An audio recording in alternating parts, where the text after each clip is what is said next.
In nomine Patris et Filii et Spiritus Sancti. Estamos então, caríssimos, no primeiro domingo da Quaresma. Chama atenção para isso aí.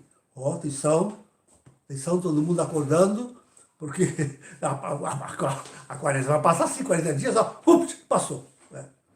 E se agora já no primeiro domingo a gente não se acorda, não faz os propósitos, não coloca uma planilha na frente de que vai fazer, daqui a pouquinho já passou e a gente não fez nada. Né?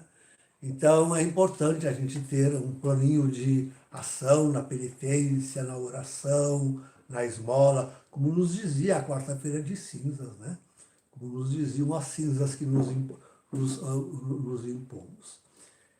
Um planozinho de penitência para oferecer a Deus nesta quaresma. Vamos deixar que ela passe assim, né? Em brancas nuvens. Tá bem, então.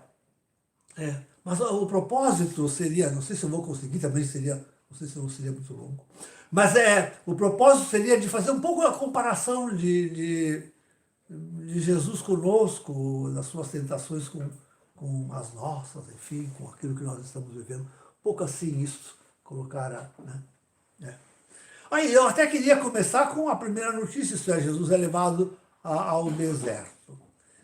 Então, e comparar isso conosco, que estamos no planeta Terra. O planeta Terra é o jardim de Deus. O planeta Terra é o jardim de Deus.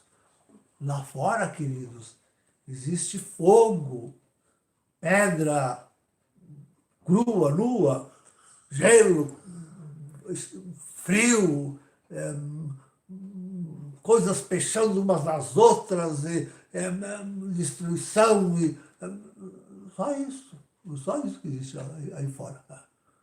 O jardim mesmo, com tudo que é de bonito e de bom, é só aqui no planeta Terrinha, só no nosso planeta Terra, é aqui. Jesus foi para o deserto. Nós fomos colocados num jardim. Mas quando dizemos que Jesus foi para um deserto, não pensassem que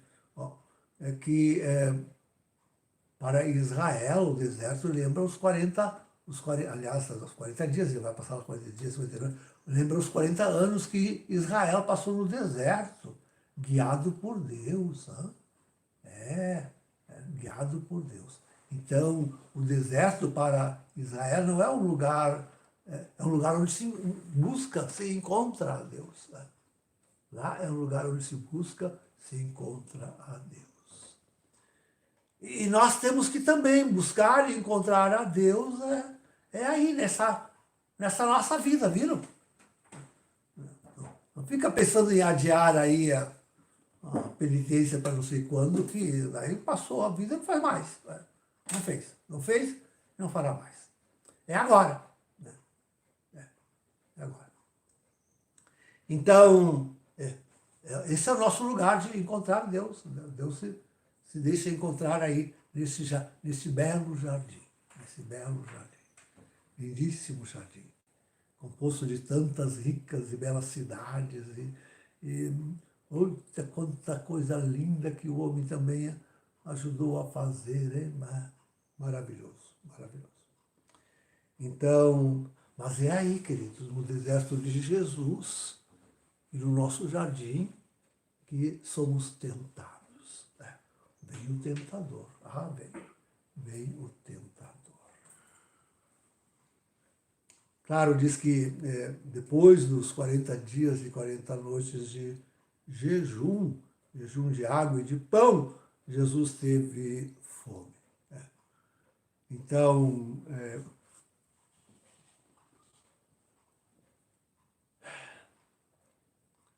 a primeira tentação é em redor realmente que aparece aí no nosso evangelista. O outro evangelista não tem exatamente a mesma ordem, mas, enfim, não é isso que importa.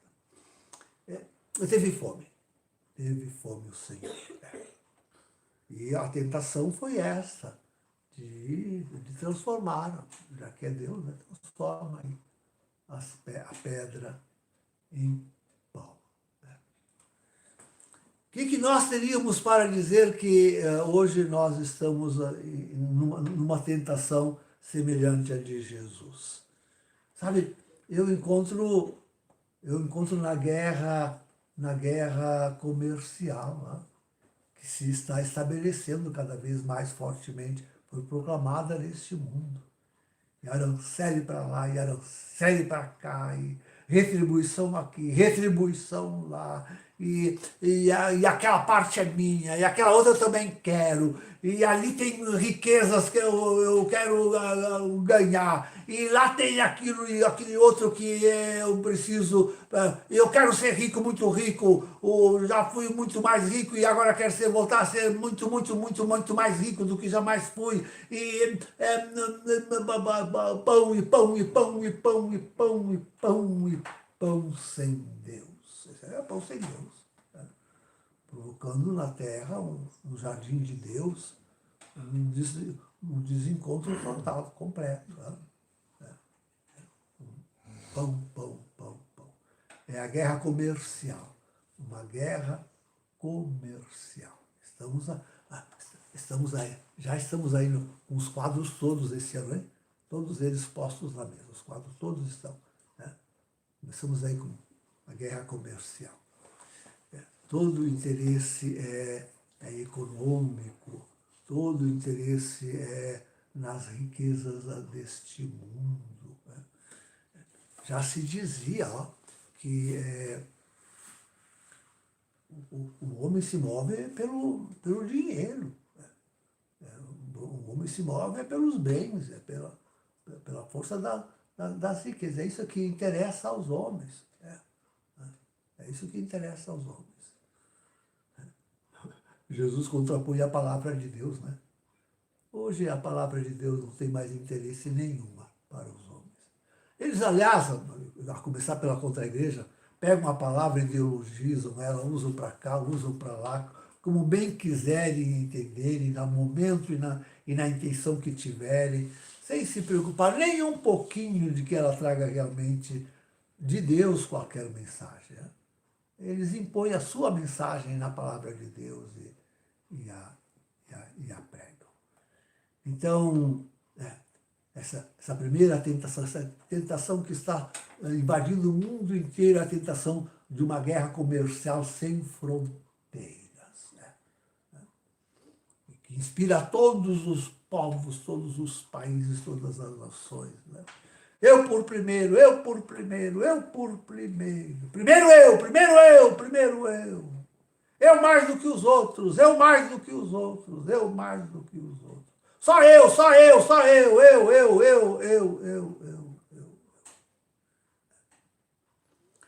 Então, é o que importa, é o que interessa. Está aí, ó, né? A primeira comparação com a tentação de Jesus. Estamos sofrendo no jardim de Deus nessa forte tentação, tremenda tentação. A guerra comercial. Estamos aí com ela deflagrada. Né? Vai adiante, vai cada vez mais. Né?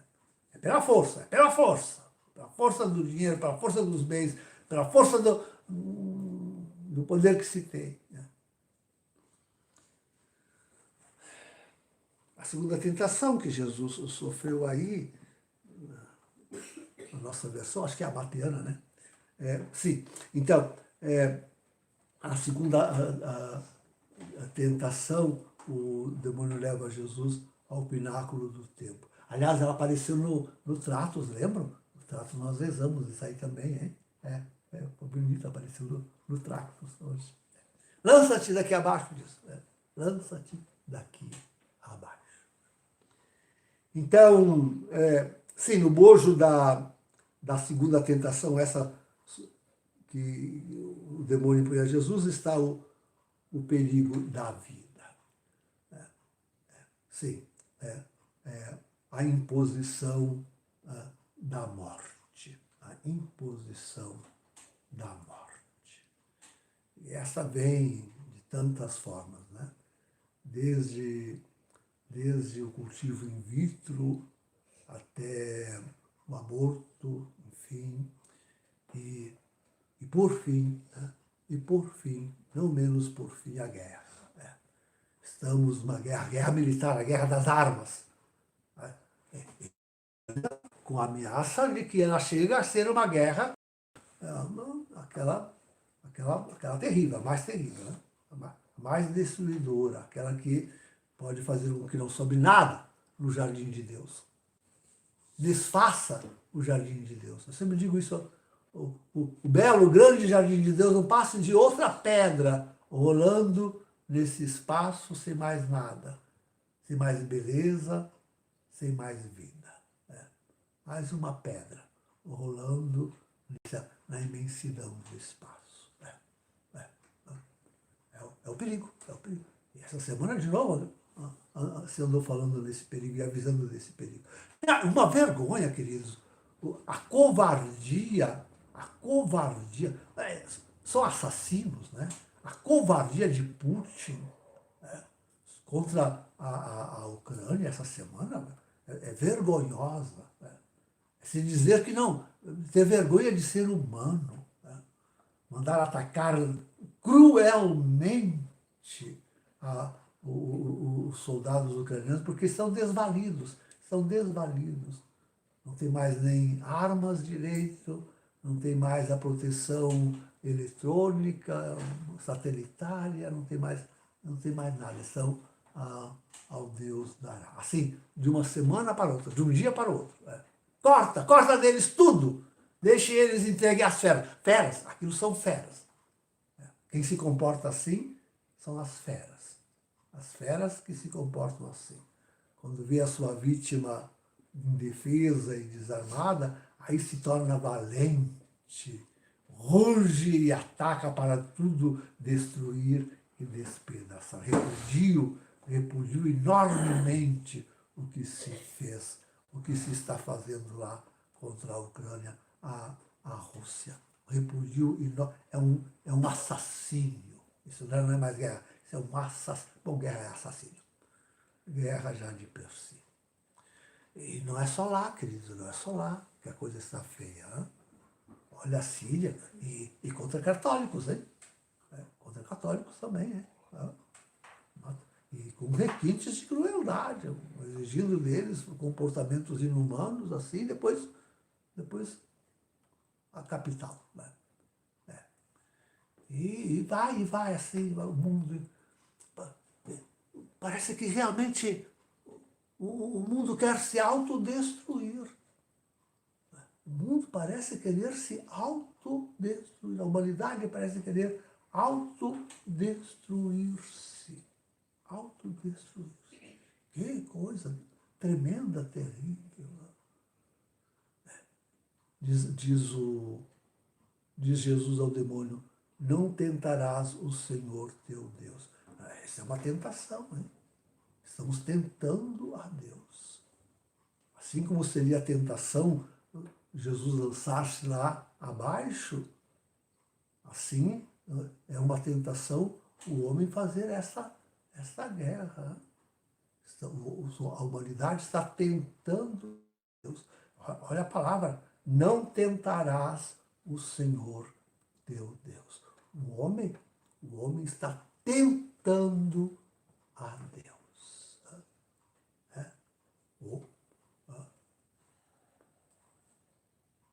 Dará uma tal resposta à humanidade a essa proposta de guerra?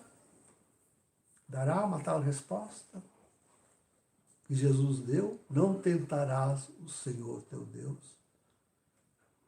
Ao parecer, a resposta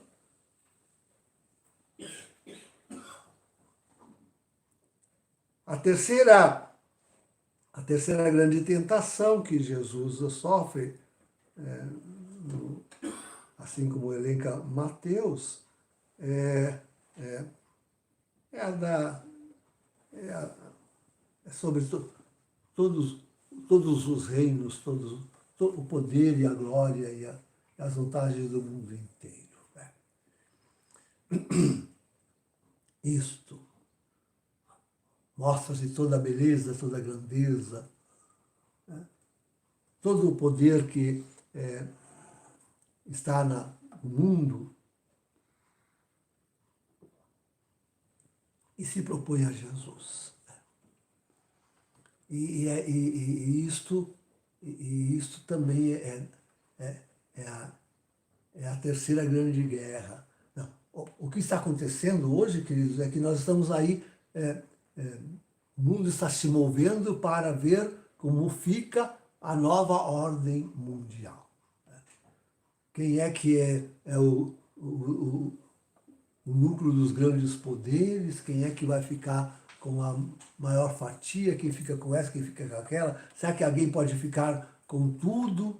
Com tudo? Será que tem que repartir um pouco lá para o norte, outro pouco aqui para o sul, lá para a Rússia, para a Europa, para o Oriente Médio, para a Ásia, para a África, alguma coisa, enfim,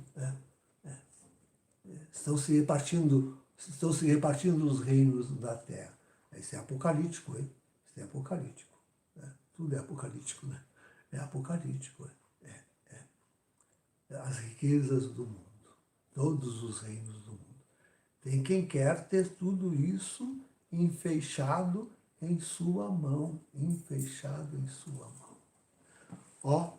Tem quem quer, e veremos isso, eu acredito que esse ano ainda, veremos esse alguém ainda sentando-se em trono e dizendo-se adorável. Porque foi essa a resposta que Jesus diz, né? Adorarás somente ao Senhor teu Deus. Porque uma tal pessoa, uma tal nação, né? Um tal poder é divino. E quem o conseguir vai querer ser adorado. No lugar de Deus. No lugar de Deus. Estamos caminhando para isso. É a guerra do domínio, da governança sobre todas as coisas, todas as nações, todos os povos, todos os reinos. É a guerra do poder ilimitado sobre todos os demais. Dá um pouquinho de poder para um pouquinho de poder para o outro, mas o poder mesmo fica na minha mão. E por isso eu devo ser adorado, adorado. Adoração. É a adoração. É a adoração. Talvez o mais curioso desta missa, queridos, é que a igreja coloca aí justamente o apóstolo dizendo, não desprezeis, não deixeis passar essa, não desprezeis a graça que vos foi dada.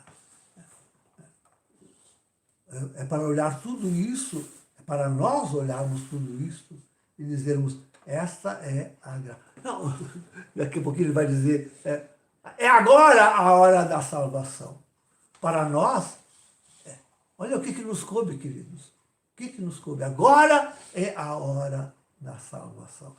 Acho curioso, desculpe se eu me alongo um pouquinho, mas na hora da encarnação, Deus reuniu coisas maravilhosas para trazer o seu Filho ao mundo. Imagina, reuniu uma virgem sem igual. Aquela menina doce, maravilhosa. Um virgem sem igual, José. Os pais deles, os avós de Jesus, sobretudo. Mesmo os apóstolos, depois da primeira covardia, que coragem que tiveram, hein? Que coragem! E esses primeiros apóstolos aí, enfrentando o Império Romano e vencendo ele na pregação da palavra,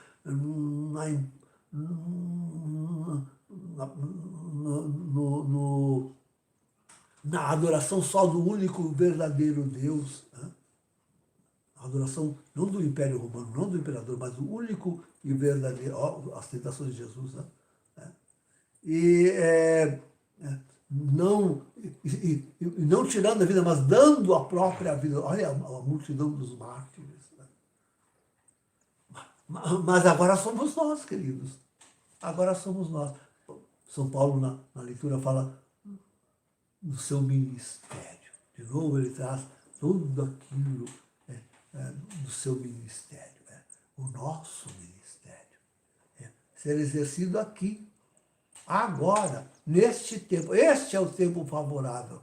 Agora é a hora da salvação, nossa e do mundo. Nesse mundo que acabamos de ver que está caindo nas 3 terríveis tentações, está caindo nas 3 terríveis tentações que Jesus venceu. Nós estamos aí. É o nosso ministério que está em jogo. É a graça que recebemos que não pode ser desprezada. Este é o nosso momento. Esta é a nossa hora. É agora que nós devemos enfrentar tudo isso que se revela na tentação de Jesus. E sairmos com galardão, vencedores, prontos para a salvação de uma multidão de irmãos. Se nessa quaresma nós pudéssemos sair mesmo prontos para a salvação dessas guerras todas, de uma multidão de irmãos. Em nome do Pai, do Filho e do Espírito Santo. Amém.